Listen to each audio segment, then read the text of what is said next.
One nice thing about living in Africa is that on my way back to visit the United States, I got to stop in Europe for free. One year I wrote my parents and said I was coming to visit them, but I didn't tell them I was going to stop in Antwerp, Belgium on the way back home. And I wanted to stop in Antwerp because my grandmother was born there. And I was going to get her birth certificate and take it back to my mom as a surprise. So I flew to Belgium, checked into a hotel in Antwerp, and there was a little brochure with a map of the city, and there were the city archives. I said, okay, that must be where the birth certificate is. So the next morning, I went to a medieval building with this enormous, enormous wooden door. And this was the archives. The door had no handle, no doorknob, no door knocker. I stood there, I didn't know what to do. It's medieval, maybe I should find a battering ram, and these guys who were repairing the street would help me knock the door down. But one of the guys repairing the street noticed my dilemma and came over and pushed a doorbell. And this rectangular opening appeared in this giant medieval door, and I stepped inside.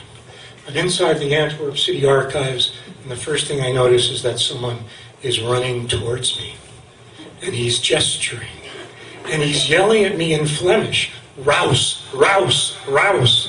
I got the idea that he didn't want me in that building, but I was going to stand my ground because I wanted my grandmother's birth certificate. He's getting closer. I notice he has a three-piece suit on, and it doesn't fit him, but the pieces don't fit him in different ways. Like the pants are too short, and the arms are too long, and the vest is too tight. And I stand my ground, and even stand my ground, he gets right up to me, and I discover he has the worst case of halitosis I've experienced in my life. And I want my grandmother's birth certificate, 1886, and he says that I'm in the wrong building. And he gladly escorts me out through this opening before I could contaminate his archives, and sends me off to the General Records Office, which is just a plain, ordinary Belgian government building. And I went to the clerk, and I thought maybe I impressed the clerk with how ancient this birth certificate was, 1886, but to him it was just in a day's work. And I filled out the form, and I gave him the money, and then he announced that he couldn't get me the certificate, he had to mail it.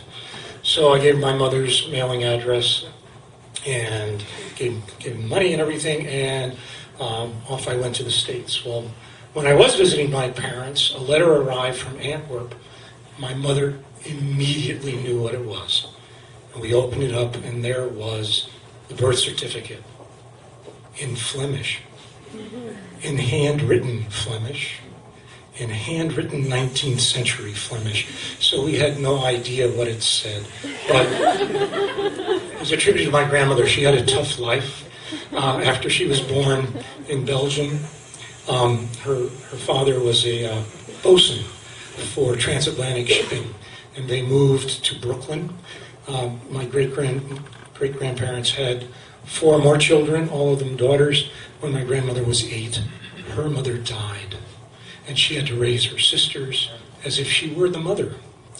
Then as she matured, she fell in love with a man who would not marry her until both his parents died, because he wanted to take care of them in their old age. So she had to wait for his parents to die. Then they got married. She gave birth to twins, which of course is never easy. She had married a man who was a dock worker at the Brooklyn Navy Yards, and he was a labor radical, very, very often on strike, bringing no income into the family. She had to support them by doing sewing. But I really admired my grandma because she was a rebel. She defied her father. Her father told all his 5 daughters that they must marry Swedes. And when I heard this, and I never met the man, obviously, but I said, what a bigot, what a hard-hearted man.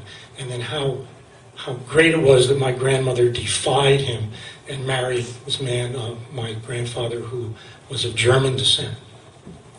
Anyway, years later, I came across somebody who could read 19th century handwritten Flemish and paid him to translate this birth certificate. And the birth certificate told me two stories. The first story is great-grandma and the birth of her first child in a city she didn't know very well. In Antwerp in 1886, to get a birth certificate, you had to take your baby to City Hall and say, here's the baby, and they would fill out the birth certificate. And you had to bring witnesses. She brought two men, not her husband. Her husband was off at sea. So she had given birth by herself, basically, in Antwerp. She brought two men, one of whom was illiterate. So on the birth certificate, you see the first man's name, second man has an X, and next to the X is the city clerk's verification of the X. So I pictured great-grandma alone with her first child in Antwerp, 1886. Then I looked at where great-grandpa was born, which was Sweden. And to my surprise, great-grandma was born in Denmark. And it all became clear. In the 19th century, Sweden was dirt poor, and thousands of Swedes left Sweden and went to Denmark, where they took menial jobs and they were treated like dirt. And you can see this, an Academy Award-winning film from 1987 called Pelle the Conqueror. Stars Max von Sydow as as a Swede who goes to Denmark and gets treated like dirt. So now I saw the marriage of my great-grandmother to my great-grandfather was more than a marriage outside of ethnicities. It was a marriage of ostracism. Because she married my great-grandfather, she had to leave her homeland.